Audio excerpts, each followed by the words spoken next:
ሂጅራ ባንክ ከየት ወዴት? ዛሬ ታሪክ ለመናገር በክተናል።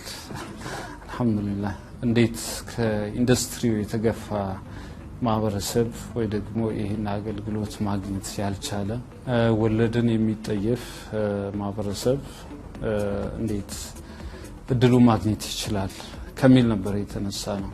ሀገራችን በአሁኑ ሰዓት ሰፊ ሪፎርም ላይ ናት ብዬ አስባለሁ። ስፔሻሊ በኢኮኖሚ ረገድ ሂጅራ ዛሬ 15681 ሼር ሆልደር አለው። ሶስት መሰረታዊ ፒላሮች አሉት ስትራቴጂ ያስቀመጠው ላይ ስትራቴጂክ ፒላር የምንለው እኛ በጣም ቀድመን ነው ከውጥኑ ነው ዲጂታላይዜሽን ላይ የተዘጋጀ ነው። ባንክ የመሰረትንበት ጊዜ በጣም ከባዱ ሰዓት ነው። ኢትዮጵያ ባንኪንግ ኢንዱስትሪ ውስጥ ጥሩ ተወዳዳሪ ባንክ መሆን ችሏል። ዛሬ በ3 አመት ውስጥ ሌሎች ባንኮች በ8 አመት በ9 አመት ሲደርሱበት የነበረውን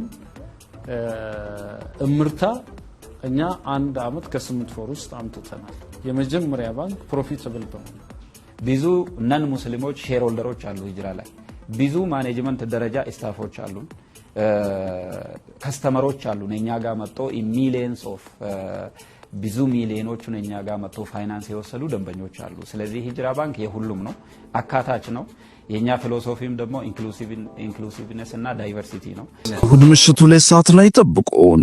ሳዲያ መልቲሚዲያ ከፋና ሚዲያ ኮርፖሬሽን ጋር በመተባበር